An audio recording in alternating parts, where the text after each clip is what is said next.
बिस्मिल्लाहिर्रहमानिर्रहीम। अस्सलाम वालेकुम। मैं हूँ आयशा और वेलकम करती हूँ आपको आयशा के किचन में। सर्दियों में ये रेसिपी बहुत ही मज़े की लगती है। थोड़े से चिकन और 2 प्याज से हम बनाएंगे एक मज़ेदार सी रेसिपी जिसे खाकर आपको मज़ा आने वाला है। तो रेसिपी को आपने एंड तक ज़रूर देखना है। अच्छी लगे तो लाइक शेयर ज़रूर कर दें और अपने फैमिली और फ्रेंड्स में भी ज़रूर शेयर किया करें। तो चलें फिर रेसिपी को स्टार्ट कर लेते हैं। यहाँ 2 प्याज है मेरे पास जिनको मैंने चॉप कर लिया है और चॉप करने के बाद इनका पानी मैंने निकाल लिया है। ये स्टेप करना लाजमी है। प्याज़ों का पानी निचोड़ लेने के बाद इनको मैंने चॉपर में शामिल कर लेना है।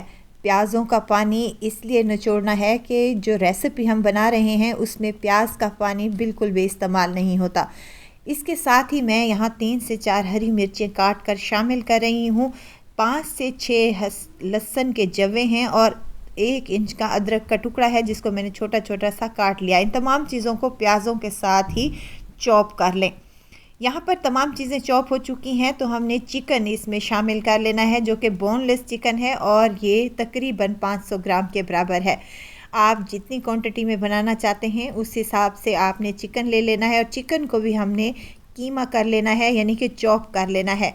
और इस स्टेज पर कीमा मैं आपको चेक करा दूं कि इस तरीके से बनकर ये तैयार हो जाएगा।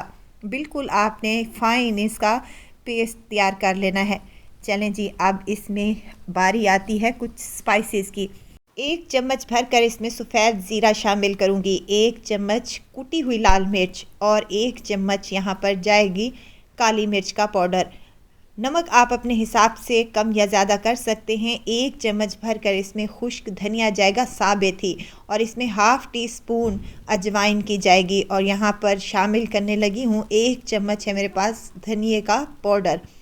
अब यहाँ पर इसको मज़ीद चटपटा करने के लिए मैं लीमू का रस शामिल कर रही हूँ। 2 से 3 लीमू ले लें और इसका रस निकाल लें और इसको चॉप कर लें। देखिए यहाँ पर मैंने तमाम चीज़ें चॉप कर ली हैं। ये मिक्सचर हमारा आ चुका है बेहतरीन सा बनकर।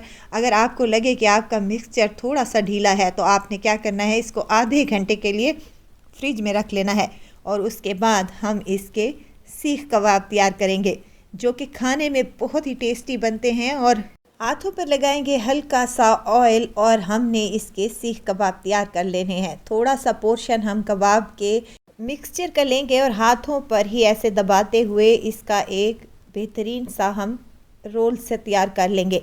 और उसके बाद यहाँ पर आपको सीख कबाब बनाने के लिए सीखों की भी ज़रूरत नहीं है।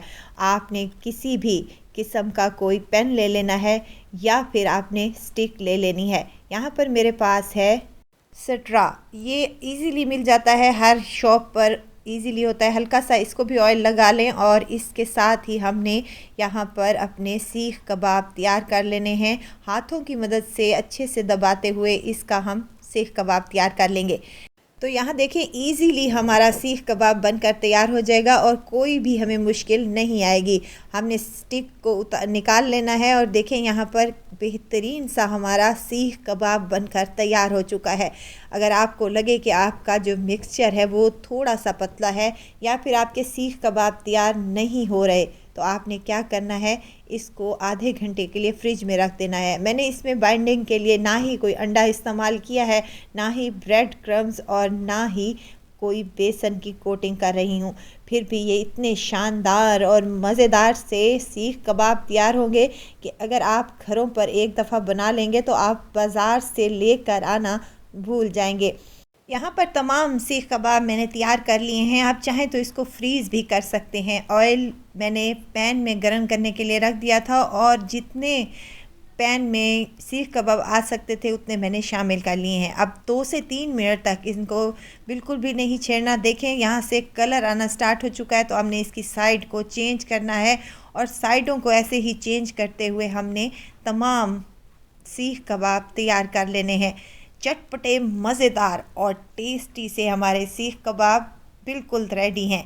तो क्यों ना अपने घरों पर हाइजीनिक तरीके से ये सीख कबाब बनाकर तैयार करें। देखें मैं आपको यहाँ पर दिखा रही हूँ कितने जूसी मज़ेदार और टेस्टी से बने हैं, अंदर तक पके हैं और जायका और टेस्ट तो इनका लाजवाब है। एक बार जब आप घरों पर यह तैयार करेंगे तो बाज़ार से बिल्कुल भी नहीं लेंगे, घरों पर ही तैयार करेंगे। बहुत ही आसानी के साथ तैयार होने वाले ये मज़ेदार से सीख कबाब बहुत ही शानदार लगते हैं। आप इसको रोटी के साथ भी ले सकते हैं, हरी चटनी और सलाद के साथ ये बहुत ही टेस्टी बनते हैं। ज़रूर ट्राई कीजिएगा, दुआओं में मुझे ज़रूर याद रखिएगा। खुश रहें, खुशियाँ बांटें। इजाज़त चाहती हूँ, फिर आऊँगी इंशाल्लाह एक नई और मज़ेदार सी चटपटी रेसिपी के साथ। आयशा को दीजिए इजाज़त, अपना बहुत सारा ख्याल रखिएगा, दुआओं में मुझे याद रखिएगा। अल्लाह हाफिज़।